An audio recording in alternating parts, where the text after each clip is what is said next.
Si Lord yung parang teacher natin na nagtuturo sa atin ng tama, tas yung mali. So pag di tayo wala tayong nagigets sa sinasabi ni Lord, is nagpe-pray tayo, humihingi tayo ng tulong sa Kanya, di ba? Ayun po, stop po muna natin. So just a heads up lamang po in this video, pag-uusapan po natin itong sobrang nakakatuwa talaga at isang patunay po talaga na si Luis po talaga is isang napakagaling na masasabi natin napakagaling na speaker, napakagaling magbigay ng payo, mga advices, especially sa mga kabataan na katulad niya. Ito po ay vlog ni Tekram doon sa isang pamilya kung saan ito po ay natulungan ni Tekram at isinama nga po niya doon si Luis. At sa tatlong anak ng pamilyang or mag-asawang ito ay nagbigay nga po si Luis ng kanyang payo, especially sa pag-aaral about sa Panginoon, which is always naman po talagang andyan yung Panginoon every time na nagbibitaw ng mga salita or mga advices, mga payo si Luis, andyan palagi yung Panginoon. At talagang napakalalim po talaga ang mag-isip ni Luis. Talagang nakakatuwa lamang siya kasi sa loob ng ilang taon na andun nga po siya sa Tekram House, sa pamilyang Manalasta, sa pamilya ni Tekram at doon sa simbahan na kanilang kung saan sila nabilong, ay talagang napakalaki yung pagbabago ni Luis. At talagang masasabi natin na inuulit ko nga, isa siyang huwaran or modelo na kabataan na makatulong din or maging isang ideal model para sa mga kabataan na katulad niya na maaari nga pong makatulong sa mga kabataan, especially yung mga payo na binibitawan nga po niya na always andun palagi yung Panginoon. So ito po ipapatuloy po natin. Talagang sobrang ako natutuwa kay Luis dahil nga po sa napakalaking pagbabago talaga niya.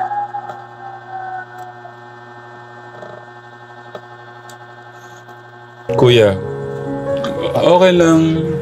Gusto ko mag-iwan ng payo yung anak ko sa inyo ng bilang isang estudyante. Makinig kayo kay Kuya na. Gusto ko magbigay siya ng mensahe sa Kuya. Dito ka. So yun, tatanungin ko muna kayo, si Kuya, kamusta yung yung performance mo sa pag-aaral? Okay lang po. Ginagawa mo naman yung best mo. Si Kuya, Okay din po.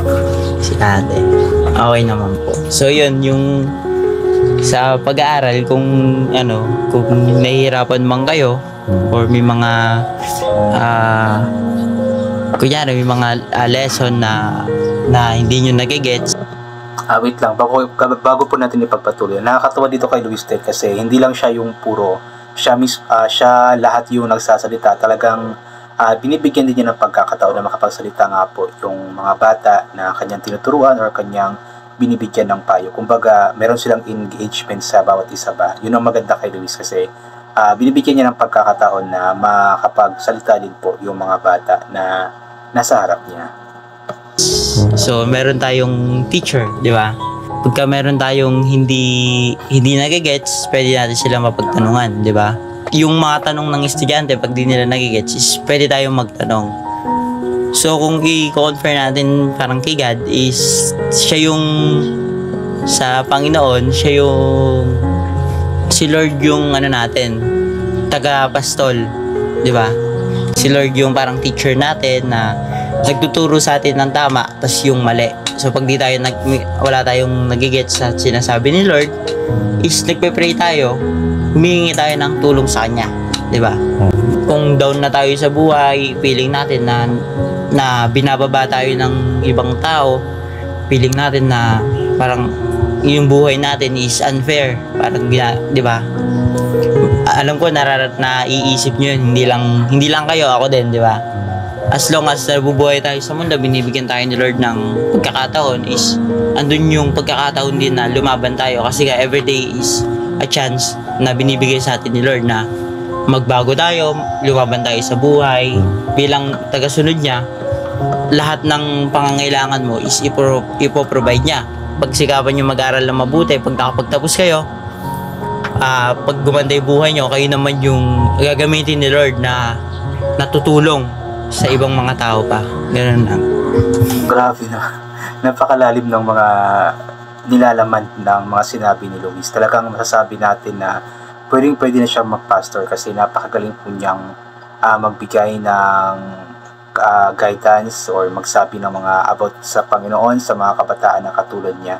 At talagang sa aking sarili mismo, alam ko na si Luis, kung ipagpatuloy lamang niya yung itong ganito, alam ko ipagpatuloy naman niya ito kasi talagang focus siya, talagang isa sa priority po niya yung simbahan nila, which is siguro kapalang araw, pakalipas ng mga ilang taon, baka isa na nga po si Luis sa magiging pastor nila, kasi dito pa lang nakikita na po natin na talagang merong talent si Luis na magpaliwanag sa mga kabataan na katulad niya. Meron siyang talent na i-preach yung mga nagawa ng Panginoon, i-preach yung mga nilalaman ng Bible. Yun po yung isa sa pinakamagandang katangian ni Luis, o isa sa pinakamagandang pagbabago sa buhay ni Luis simula noon hanggang sa napunta nga po siya sa Tekram family o sa Manalastas family. Yun po yung isa sa pinakamagandang bagay na nangyari sa buhay ni Luis, sa pinakamagandang pagbabago nga po na nangyari sa kanyang buhay. Kaya nagpapasalamat po talaga tayo ng malaki dahil nga po napunta si Luis sa Manalastas family at naging maka-Diyos nga po sa tulong of course nila Tekram, nila Tekjun, ng Manalastas family at ng simbahan kung saan nga po sila nabilong. Ayan. So grabe ka Luis, sobrang nakakahanga ka talaga. What an amazing word of wisdom. Nag-get niyo yung mga sinasabi ni Kuya Luis para meron kayong experience. Tinuturuan kayo. Gusto ko lang ding iwan sa inyo na mahalaga talaga yung pag-aaral, no? Yan yung tanging yaman na maibibigay ng mga magulang nyo na hindi pwedeng nakawin ni naman. Kaya pagbutihan niyo yung pag-aaral. Yes, agree na agree talaga po ako doon. Yung tanging yaman talaga na hindi mananakaw ng kahit sino man, yung kahit walang pera na maiwanan yung magulang natin sa atin. Ito, yung pag-aaral po is hindi po yun, kumbaga, nananakaw sa atin. Yun po yung tanging kayamanan na maiiwanan sa atin ng ating mga magulang. Kaya kung pinapaaral tayo ng ating mga magulang, especially sa mga kabataan dyan, ay mag-aral lang mabuti kasi nga po dugot pawis din po ang puhunan ng ating mga magulang para lamang talaga mapag-aral tayo, kasi nga tatanda sila, mawawala din dito sa mundo at gusto ng mga magulang natin na at least may maiwan sila, hindi man pera, hindi man kayamanan, kalupaan, pero yung dunong, yung knowledge pa, yung knowledge na mula sa pinag-aralan po natin, yun po yung isa sa pinakamagandang or talagang pinakamaganda na pamana na maibibigay sa atin ng ating mga magulang. Kaya para sa mga kabataan na katulad ng mga bata ito, dapat talaga ay patuloy sila mag-aral ng mabuti. Yan ang magiging laban nyo sa kakaharapin nyo sa mga darating na panahon. Kayo naman bilang magulang, sana wag ko kayong magsawa ng pangaralan at payuhan tong mga anak nyo. Ako naanoan ko naman kasi yung siguro yung oras ni tatay kay nanay, tapos yung pagkukuhanan ng ng kabuhayan, pangkain. Totoo po yun. Kaya minsan hindi ko sila na dahil dala nga po hindi ko po maiwanan to. Sila naman po laging nasa eskwela yan. Bihira ko lang po sila pagka wala lang pasok.